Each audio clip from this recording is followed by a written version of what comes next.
everybody. I'm Rick Dancer. Welcome to Get Real with Rick Dancer. Tonight, we're going to be talking about something I think is probably one of the most important rights that we have in America today that are in great danger.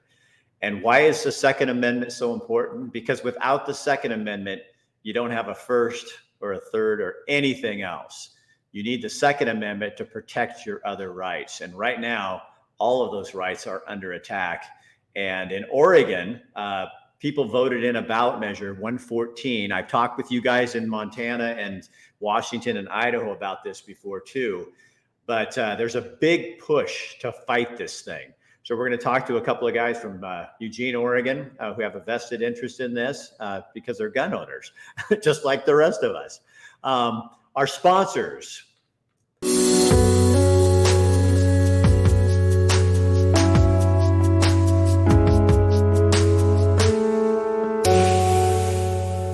BS Free MD, Tim and May are doctors out of Lebanon Sweet Home.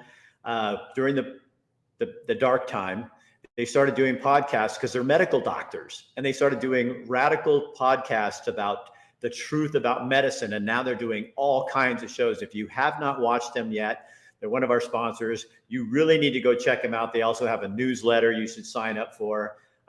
They go farther than I do because they don't post it on Facebook. So they are radical and they're amazing, and they're really putting out some great content. So check them out.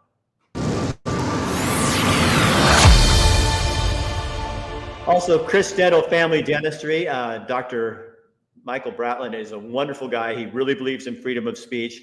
He stands up to against mandates. He thinks you should be able to decide what's good for your body, your choice. He believes that. If you're looking for a dentist that believes what you believe, he is your man. And our other sponsor tonight, Montana Oral Surgery and Implant Center, Dental Implant Center. I'm going to play a video at the end of this for you, kind of show how dental implants work. It's super interesting. But if you're looking for, and you're in Montana, they're out of Helena. They're also in Butte. They're also in Bozeman, and they are also in Great Falls or Billings. But they are the folks that can handle that for you.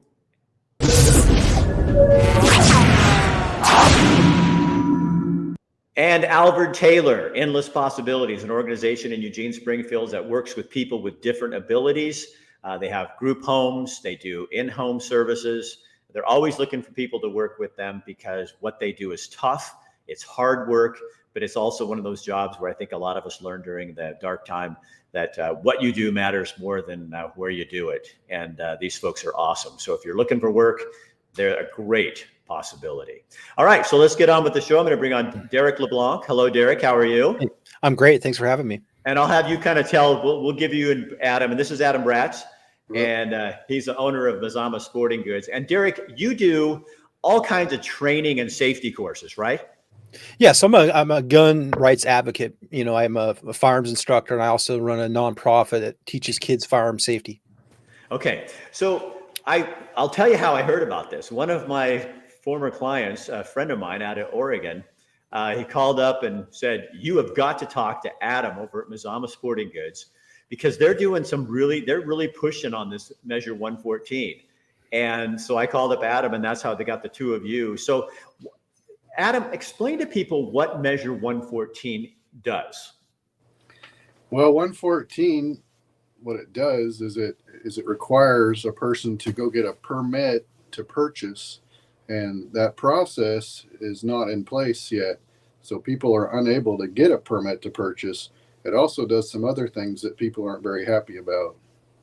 So for me to even get a gun, I have to go get a permit to buy a gun in Oregon. And that's even if you already have a concealed handgun license. That's even though you're going to have to do a background check when you go to buy the gun. You have to get a background check in order to get a permit to purchase and do fingerprints and do live fire safety training. How did Oregon voters, I'm just going to say my own language, fall for this? Derek, what was either one? How did? So basically, they were lied. They were sold a fake bill of goods from the very beginning. The people, I've been part of this process since it was a ballot initiative, which was ballot IP-17. And so what they did is they had 500 words in the ballot pamphlet, and they could not sell this in an honest way to the Oregonians. And so that's why we're stuck with this. Now we're stuck in court. We've already sued in federal court. Now we're going back into state court next month. And I mean, we're literally millions of dollars into litigation costs here, and not a single life saved. You know, it's a mess. It was based on lies. So did they tell people that if we do this, it's going to make buying a gun harder? And so then people will catch those, which I never understand, because like a crook or a murderer or a bad guy or a bad woman is going to follow the rules to get a gun. Yeah, and that's the problem here and they wanted to put something in place to want to talk about background checks. We already have background checks. And so that's what was misleading to the public, is they made it sound in the language that no gun goes through a background check. But because of previous laws, every gun that's sold either a private party or through an FFL like Mazama's is required to go through a 4473 form, through a background check through the Oregon State Police. And so it's a total scam. So Adam, you guys, because you sell sporting goods, fishing goods, hunting goods, guns, what does this do to you? Well, it causes a lot of confusion and uncertainty right now, just because at the time when this ballot measure would have taken place on December 8th of last year, it would have immediately halted all gun sales across the entire state of Oregon. There are no agencies that are issuing permits to my knowledge. And because of that, there would be zero gun sales until there's a process in place. And now what is it, Adam, about taking classes? Don't they have to also, isn't there a class required as part of this, or Derek, or is that just my imagination? There is. And I actually took the class the other day as for a project that I'm working on, and it's basically just an online CHL class, which, I understand we're talking about liability. We look at the number of Oregonians that own guns, far more own guns than actually have a concealed handgun license. So this whole process is it's antiquated, it's outdated, and it's actually a second form of a concealed handgun license type process. So Adam, if you sell guns, since you sell guns, do you find that there's a lot of people, especially first-time gun buyers? I mean, if you didn't own a gun in Oregon, you probably would have no idea that they do a background check or any of that. Is that what you experience in your store? People understand that the likelihood they're going to have to do a background check to buy a gun at a commercial store is probably in place. But they're certainly confused about what process is required at this point. So what else does Measure 114 do? It's in terms of magazines? Derek, go ahead and tell them. Well, so it restricts every magazine basically in the state of Oregon. And so what they did, another thing was very misleading, is they put in the language that every magazine in the state of Oregon, even if it's under 10 rounds, because that was the cap, was 10 rounds. But the way they worded it is if it has a removable base plate, that magazine's now going to be illegal. And to all the research that we've done is there's very few magazines that are commercially available that do not have a removable base plate. So it basically puts us all in a position where if we're carrying this magazine that we're thinking we're compliant because it holds 10 rounds or less, we're committing a Class A misdemeanor, which is up to 1 year in jail, so 364 days in jail and a $6,200 fine max penalty. So do the people that come up with this shit know exactly what it's doing? Yeah. Oh yeah. It's a plan. Absolutely. This is from, the Giffords campaign. These are professional people that write laws. They test it in different parts of the country. It's stuck here in Oregon because they have Lift Every Voice Oregon, and they are basically just paid shills. And all they do is gather signatures, get it on the ballot, and then they use their millions of dollars and they pump money in the state to take away your rights. So how come do you think Oregon always seems to be the state that they go to for not only gun legislation, but ridiculous, stupid laws that mean nothing? It's like, are you guys like test dummies? Absolutely.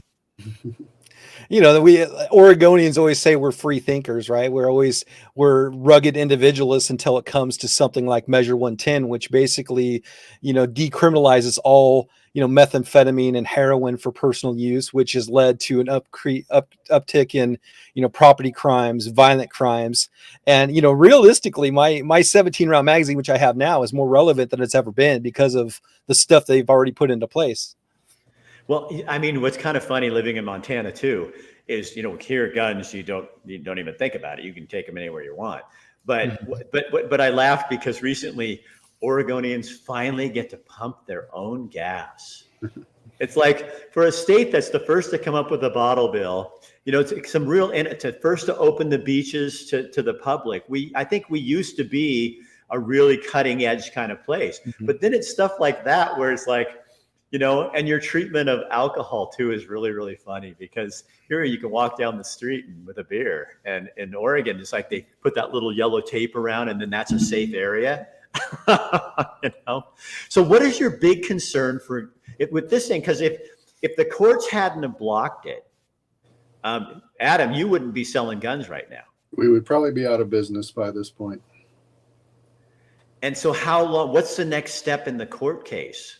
Where does that go? Well, there's the federal court is over, but it's being appealed to the Ninth Circuit Court, and now we're waiting on the state trial, which is coming up next month. And Derek, what's that state trial going to look like? So we're prepping for it right now, and so it's going to be in Harney County. We've already got a couple victories in Harney County. The judge over there, gave us a temporary restraining order, which basically halted everything to this point. And so now we just have to sell it to him again, and then just say, hey, this is bad for Oregon. There's not a program in place.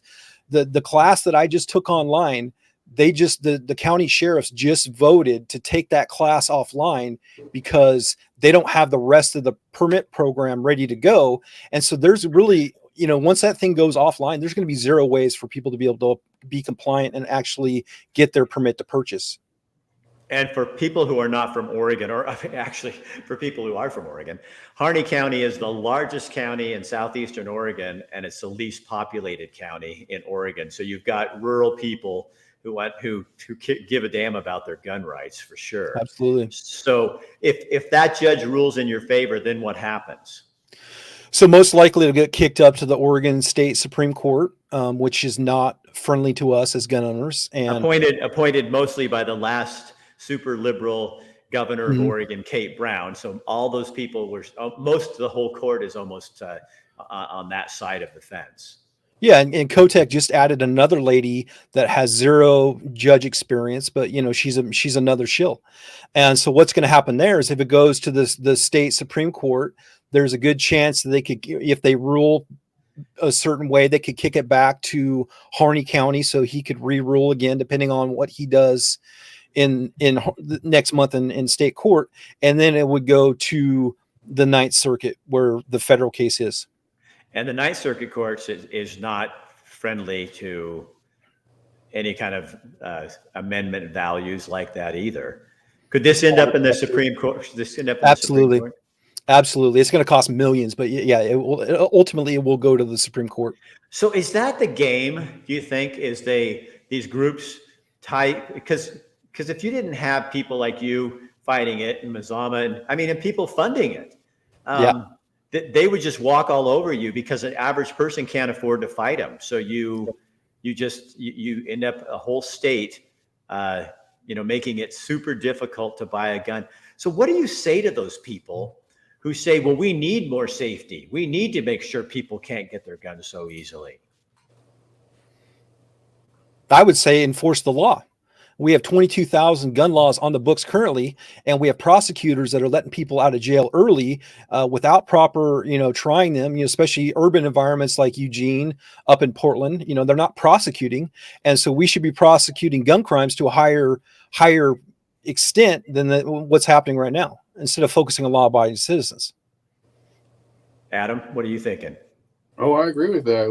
We have all the laws necessary to work with our society and stuff. What's the problem is that the gun laws aren't being enforced against the people that are violating them. Unless you're a regular citizen who just has a gun and you don't use it for bad purposes, then you get, Well, you know what I mean? That's how it feels. It's like law-abiding citizens are being penalized, and then the courts and the district attorneys aren't even going after the folks who are using them in the wrong way. well, a prime example is Hunter Biden. It's like there's a separate set of laws in this in the country, and so there's people that commit gun crimes that are not prosecuted yet. One of us, if we commit a gun crime, we're going to be prosecuted. So there's definitely different set of justice here in Oregon and across the country. So Adam, at your, like in your office at Mazama Sporting Goods, when people come in there, I mean, I know because I used to work with you. You have lots of guns. What is the biggest confusion you have from a new gun owner? I'm curious. The confusion is what the process is to purchase a gun, and we had a perfectly workable process before, which is what we're currently doing. Everybody goes through a background check, but some of the problems with the new measure are that that it creates a public registry for one. A lot of people are unhappy with that and are no longer as willing to purchase guns. They don't want their neighbors to be able to look up online and see what they've purchased. What? Wait a minute. Okay, so wait a second. So this law 114 also includes a public registry. So my private purchase of guns is now public knowledge to everyone who wants to know. It's like they're trying to shame gun owners into not purchasing. That is such bullshit. Mm-hmm. I mean, why do they get to know? The last thing I want is somebody casing Rick Dancer's house and then understanding, oh, wait, he has 4 guns. So, I mean, I guess in one way, then they'd know, but they're going to be then they know what they're up against. So that is such, what happened to my right? Your privacy. My privacy. Just think about there's that single mother that maybe had a domestic issue in the past and she escaped that abuser, and that firearm is her equalizer that she can protect her kids. Now that person can publicly search, find out where she's living, and then attack her and try to kill her. That is horrible. And actually, I bet you. Go ahead, Adam. Oh, Derek's bringing up another good point to expand on sort of what he said. Think about those people whose lives are in jeopardy like that. They cannot easily, if the new program's in place, it literally takes up to months to get a permit to purchase. Imagine if you were afraid for your life, you have no ability to go out and purchase a handgun like you do today. You have to make an appointment and then go do all your training classes, then do a background check. And that includes thumbprints, which have to be done by the FBI. And the FBI has already told Oregon, we're not having a part of this. Okay, so explain that to me more. This is like unpacking the most system I've heard. The 114 requires that part of the background check is a fingerprint check, and that's conducted by the FBI, and the FBI does not want anything to do with 114.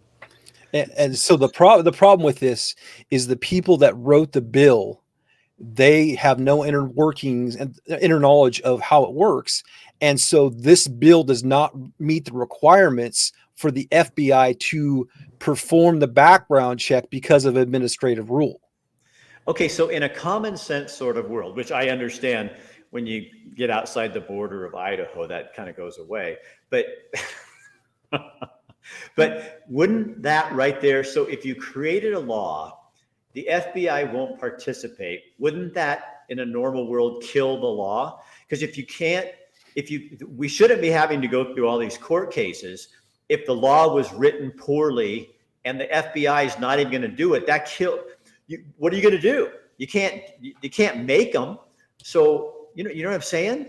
So this whole 114 is a whole series of roadblocks that I feel is meant to slow firearm sales, and it's effectively already doing that. We're already down almost 25% for this year just because of the confusion.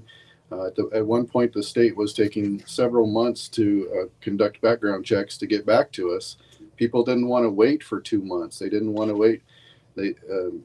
Now they've caught up on that process because sales have slowed down, and there might be other reasons. But it's just been really confusing for everybody, and it's, in my opinion, completely unnecessary.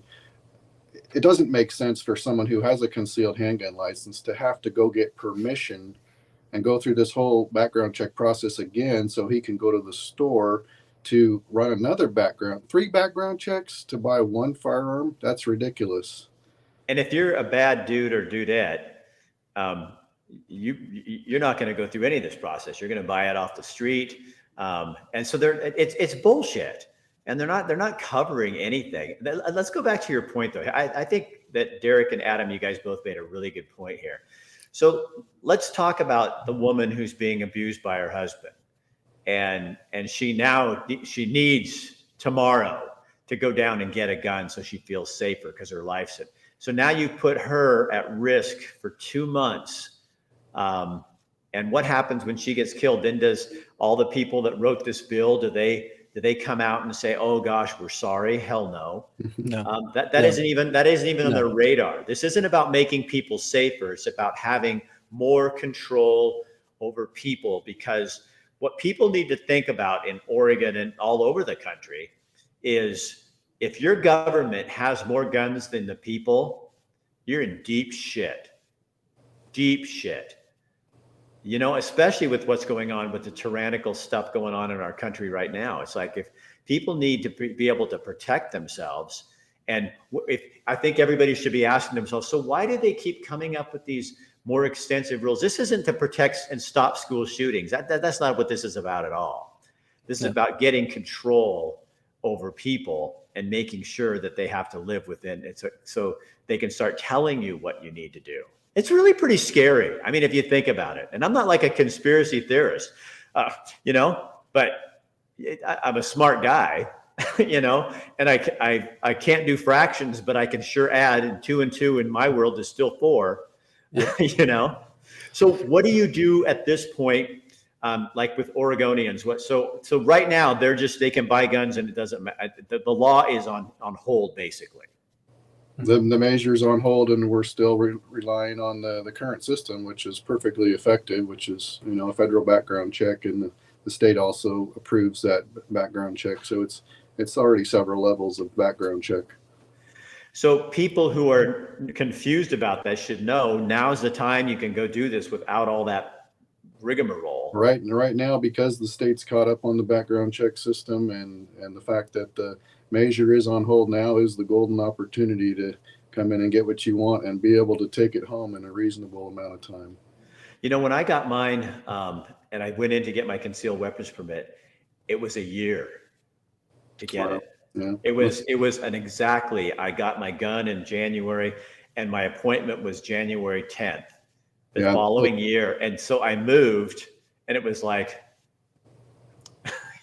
well, I don't have to do this, What you experienced with your concealed handgun license is the fact that a lot of municipalities are already short-staffed. They don't have the funding to staff an office, around the clock, or enough to process those concealed handgun licenses quickly. Imagine once they're required, each municipality is required to they're not required to participate, but they're going to be required to be used if they're going to be issuing permits. And I don't think our local sheriff is prepared for this. I don't think he's got the staffing or the facilities to do live training. And across the state, most agencies are already saying they want no part of this.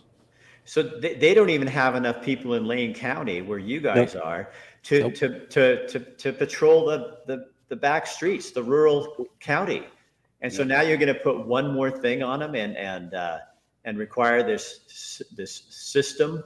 And what's so stupid is it's just we live in a world where we're tired of red tape, and this is just additional red tape that does, and it has no purpose except to stop the sale of guns, which goes against the Constitution and the Second Amendment. Yeah. Well, it's death by 1,000 paper cuts. I mean, through this whole process, I mean, they lied about how much it was going to cost. They didn't know how much it was going to cost. And it finally came out in court that the first year they're estimating $50 million and then $42 million annually to keep this this program going. And, look at Harney County. Harney County has 5 deputies that patrol 10,000 square miles. Okay. Yeah. They are the the permit issuer. They would not have the staffing. They would have to pull somebody off the road just to do background checks or to train somebody how to fire a gun just so these people could go buy a gun. And it's dangerous. It's dangerous for the public. It's dangerous for gun owners because it puts us in a position where in the database, people could know whether we were approved or if we were denied. And so, they could tell if that house has a gun or not. So that's another part of that database that's really, really dangerous to the public. See, and I think what people don't understand is what that translates into. Because, I experienced this with the PPL loans, Mm-hmm. So government forces people to shut down, offers a PPP loan, which probably all of us took something or did something with that because we lost business. And with the idea that you would get it back.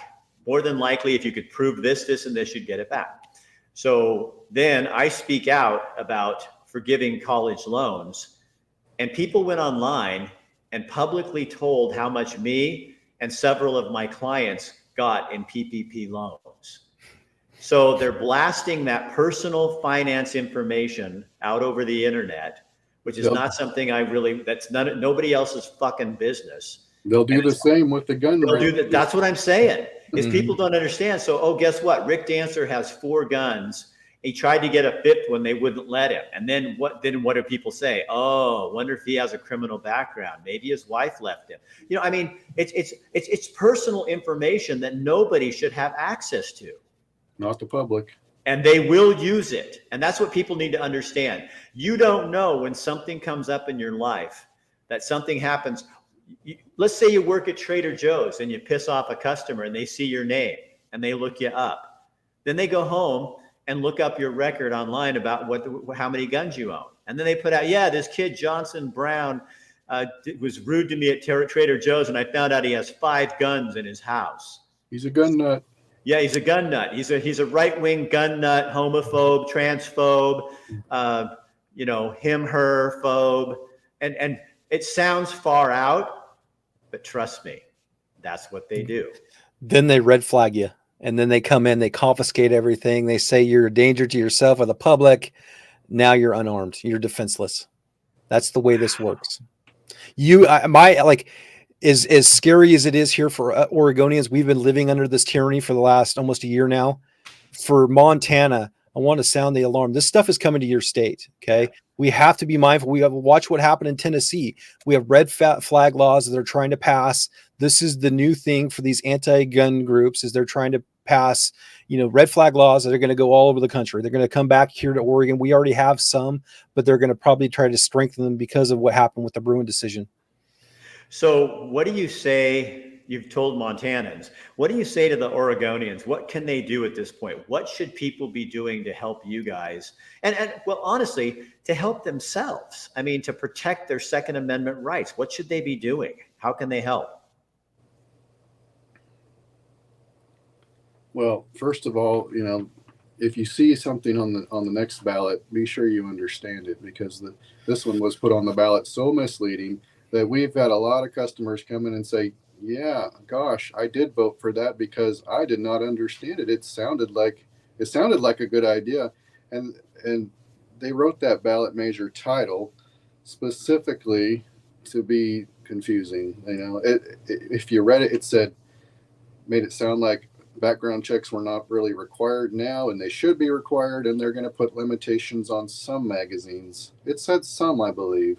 Mm-hmm. And that's really not the case. It's the majority.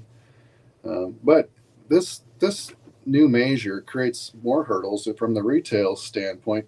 Imagine if you wanted to sell part of your gun collection because you thought you had too many or something, or you're retiring,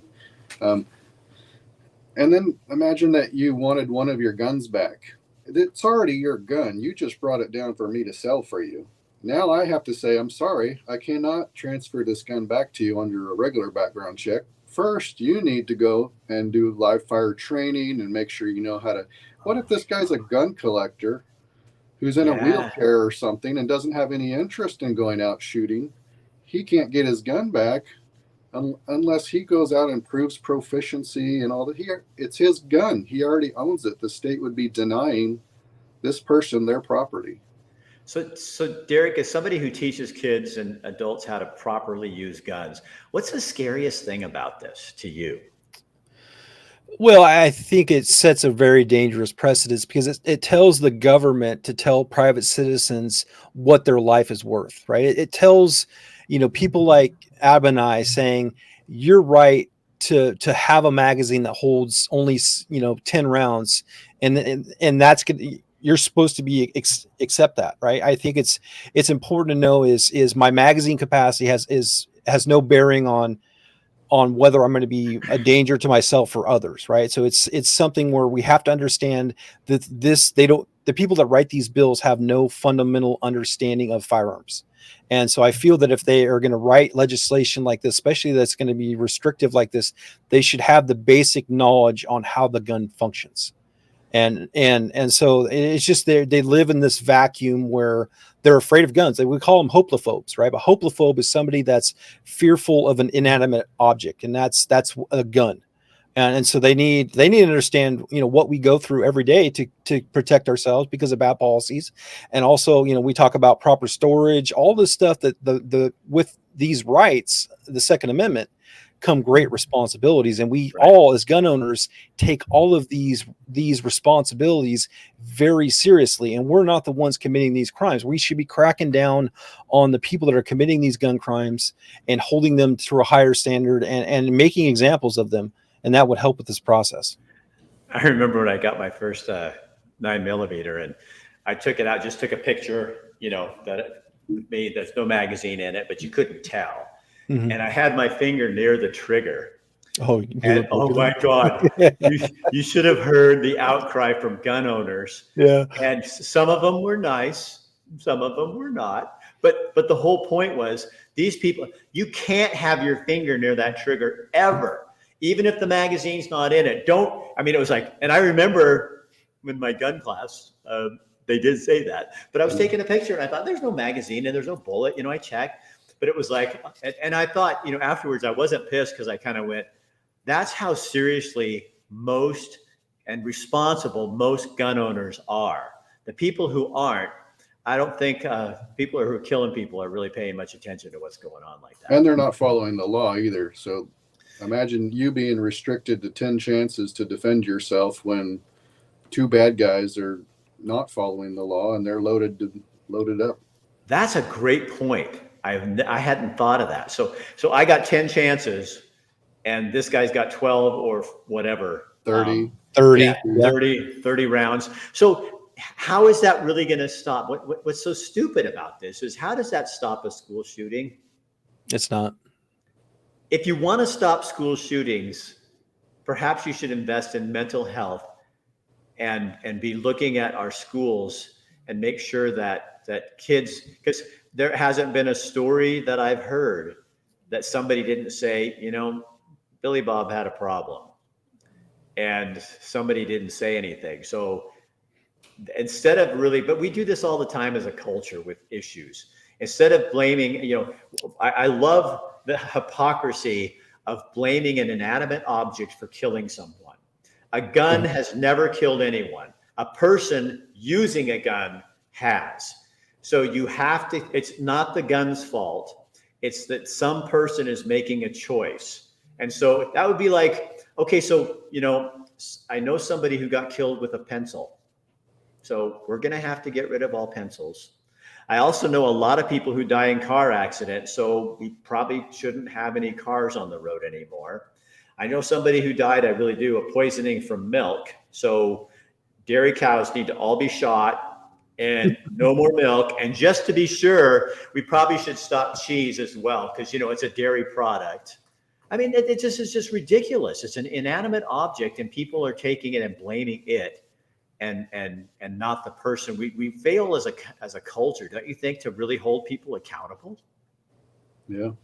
Yep. It's not my fault, and it's not your fault. And so that's what we have to be better. We have to do better on when it comes to outreach and education, and show the people that are in the middle that might be voting in favor of this stuff, that no, this is what this means. This is the impact. This is from a fiscal standpoint, where it's going to take funding from mental health services, it's going to take it from, the homelessness. I mean, this is a serious deal. And so it needs to be treated that way. And the fact of the matter was so misleading is I feel that there should be some kind of accountability there for those. And it comes down to Shemaiah Fagan, the lady that took all the pot money. She was the one that allowed it to get on the ballot and never should have been on the ballot. And she was the one that forced it, because the Oregon Constitution, the way the ballot initiative process works, is it's supposed to go into effect 30 days upon passage. And so she was the one that kind of forced it to go into effect. And that's where we're lucky we got the TRO out of Harney County. And so this whole thing is just the corruption here in Oregon. It came full circle, and now all of us are paying the price. So how can people help your group, Derek? Well, I feel we need to donate. We donate to Oregon Farmers Federation. We need their stuff to stay, because they're in federal court, and if we lose and they have to pull out, because it's all war of attrition. Is they're trying to just bankrupt companies. Bankrupt Oregon Farmers Federation. Obviously, trying to bankrupt Mazamas. They're trying to basically make it harder for these businesses to stay in business, to help with these fights. They're using taxpayer money against the taxpayers. Absolutely. And it's all money that we've already put into the system as well.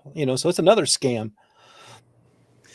Derek, Adam, thank you so much for coming on. I honestly, when I first moved here, the questions I got, because it's 114 passed about maybe a year before I came over here, but people would come up and say, so is it true that you guys legalize drugs with 110?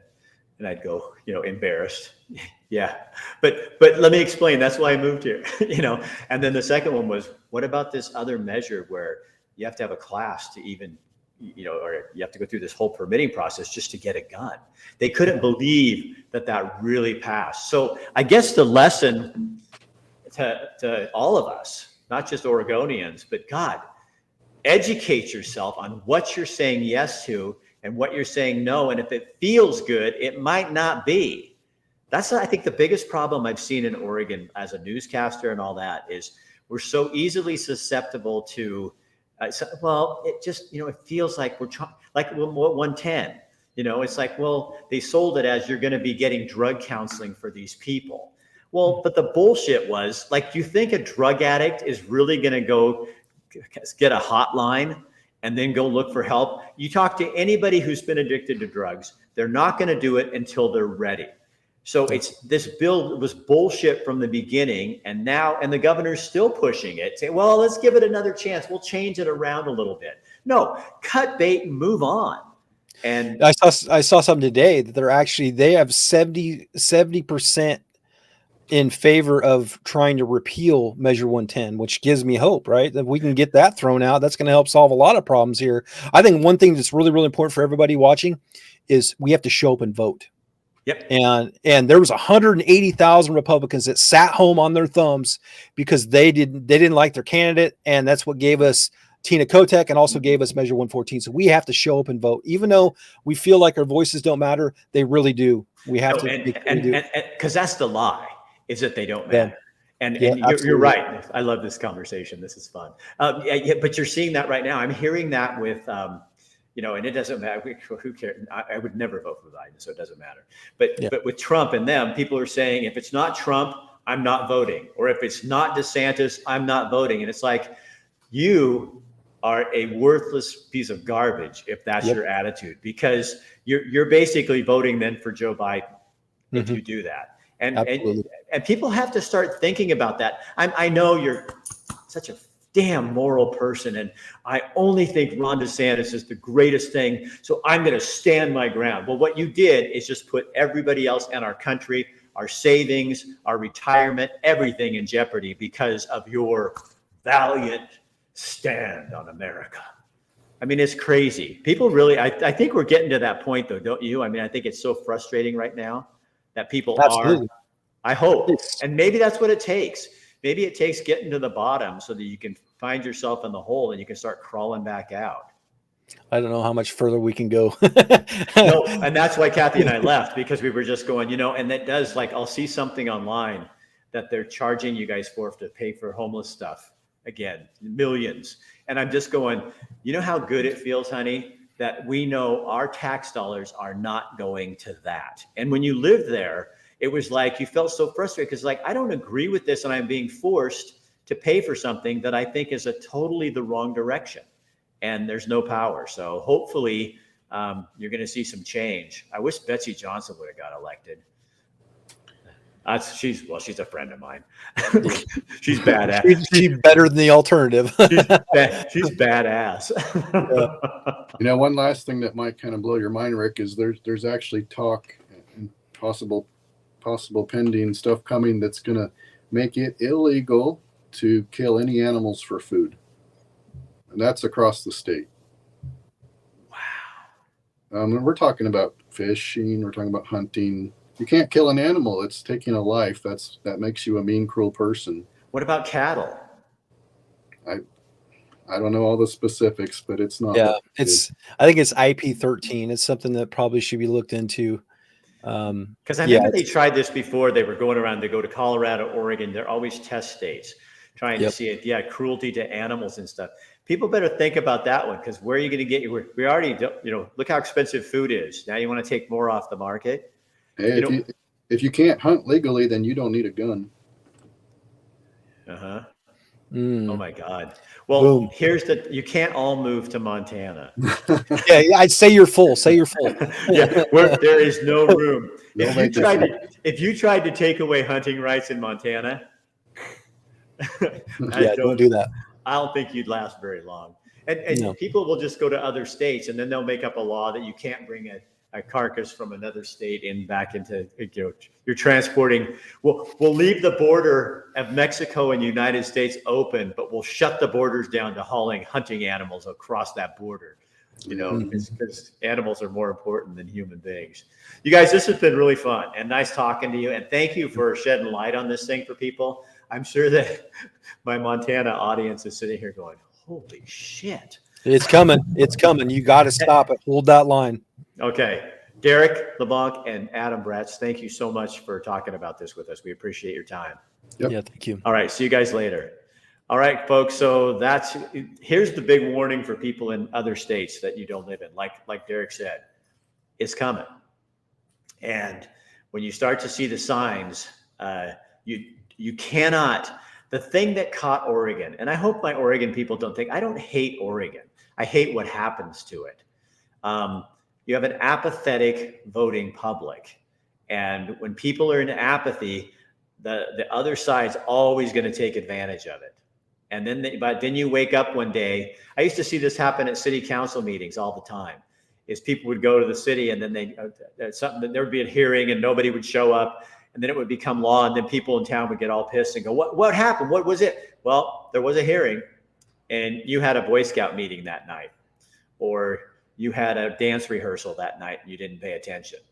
And that's what they're banking on, that you're not going to be paying attention. They're going to play off your feelings and then they're going to slide something under the gate and you're going to say yes to it when you didn't mean to.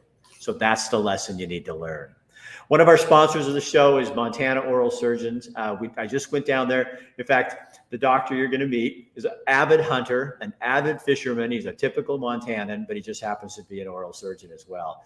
But I learned some stuff about implants that my dad always had false teeth. So now they call them dentures, but false teeth.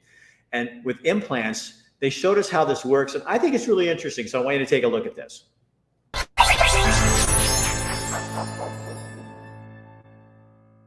The implants can be used in a huge variety of ways now. So they can be used as a single tooth to replace a single tooth.